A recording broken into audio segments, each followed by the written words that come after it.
Let's cover some weight painting techniques. The first thing we'll do is add some animation.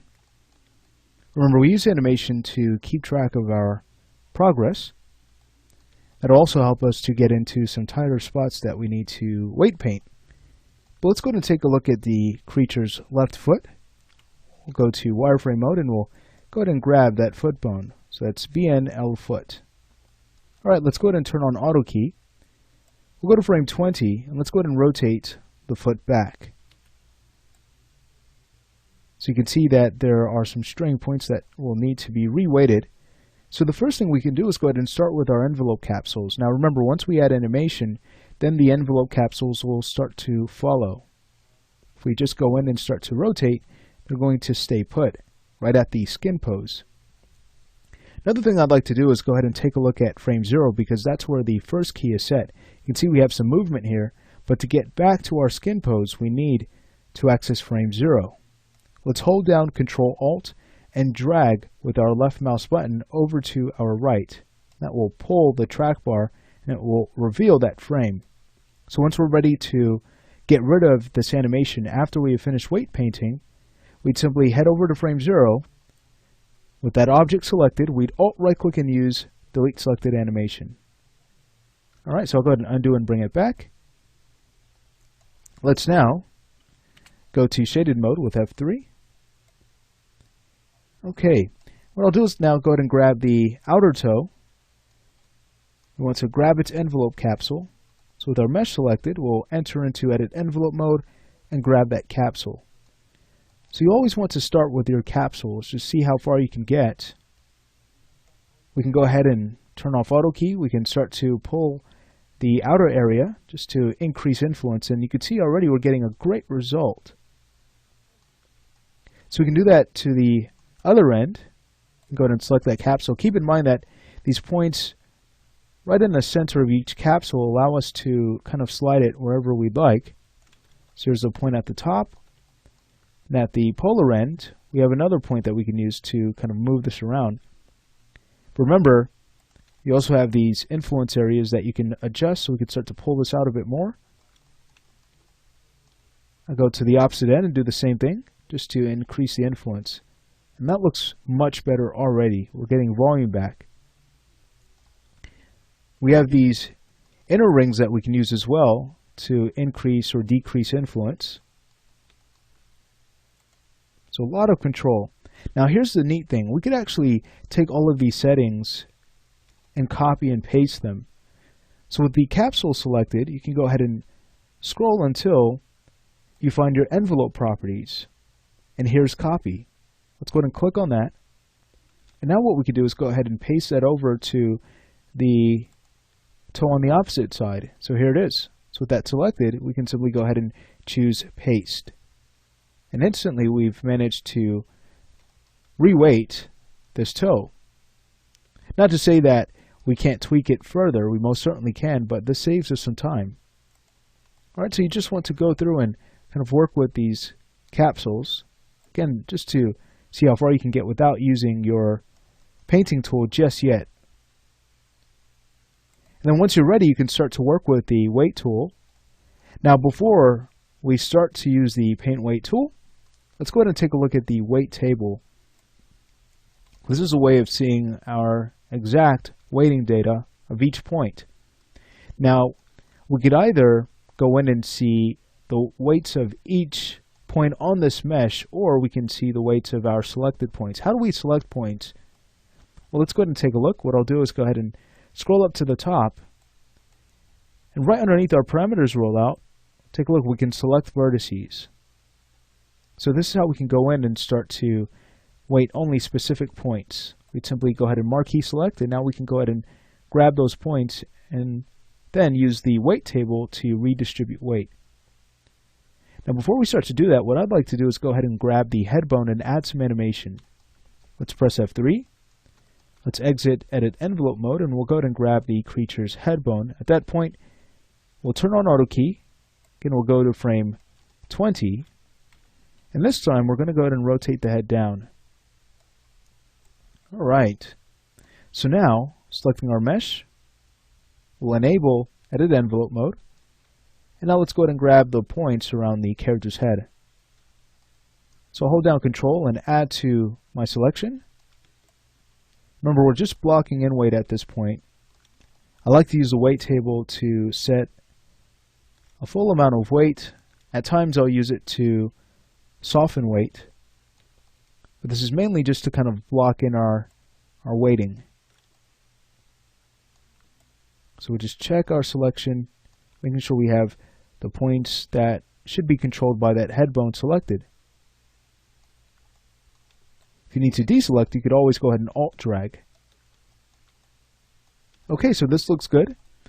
Let's now scroll down until we find our weight table. There it is. Alright, so once we go ahead and click on that, take a look. By default, we have access to all of our points. And here are all of our envelopes. As of right now, we just want to focus on our selected points. So let's go ahead and switch this from all vertices to selected vertices. Great, now we can go ahead and find our head bone. Here it is. And in order to fill in weight, we have a few ways we can do this. Let's scroll down.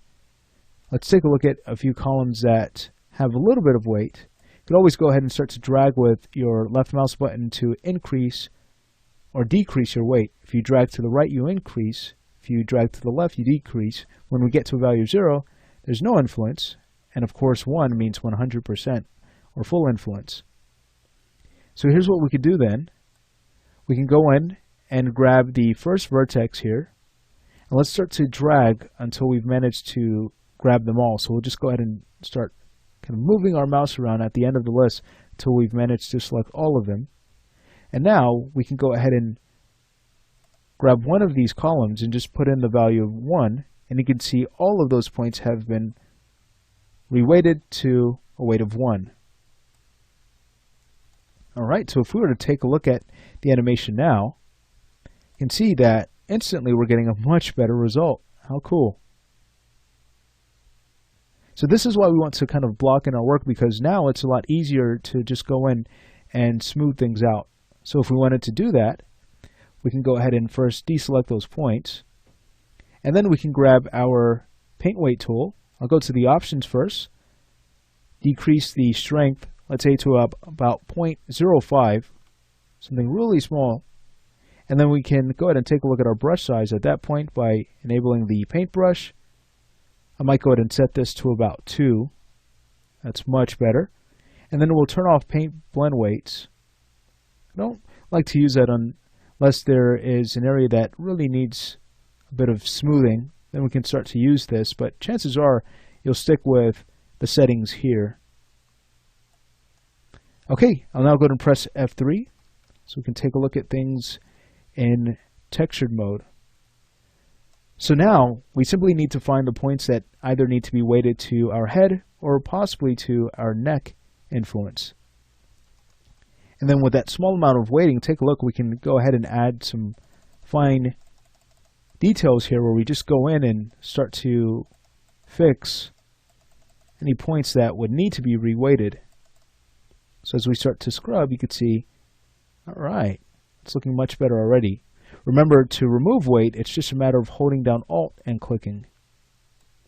We always want to keep track of our topology, so let's make sure that our topology is nice and smooth flowing. Great.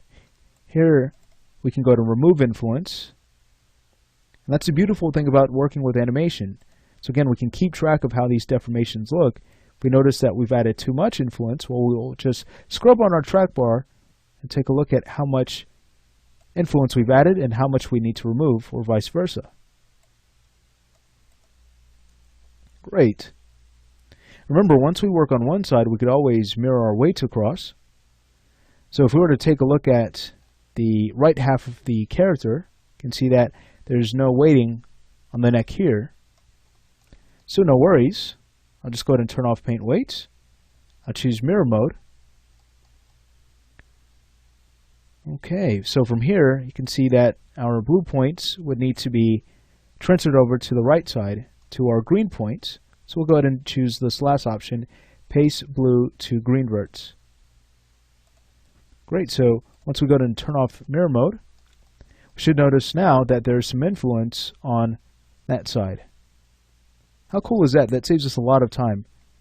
One more thing I'd like to show you is that we can actually go ahead and save out our weights, and it works very well in 3ds Max. So after you're done weighting, if you'd like to go ahead and save out all of these weights, you just go ahead and scroll down underneath Advanced Parameters. Let's go to that rollout, and then you can choose Save. That should bring you to your scenes directory. You could always call this rexy_weights. Then go ahead and choose Save.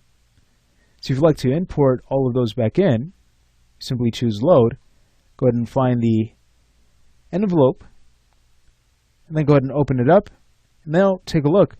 We can go ahead and tell 3ds Max to assign our weighting to every envelope object that should match. So we'd simply choose Match by Name, and then choose OK, and then we'd be brought back to that same weighting. It's a very solid tool. Alright, so these are some weighting techniques I wanted to show you to help save some time. Really cool weighting techniques in 3ds Max. So go ahead and start to use these techniques to fix other areas of the mesh that would need to be re-weighted. Shouldn't take too much time. If we go ahead and block in weight and then spend the time to kind of smooth out certain areas that are kind of rough, then if you need to, you could always go ahead and save your weights out just in case you have to reskin the character. Well, it's a lot faster to go ahead and import those weights back in than to start all over from scratch.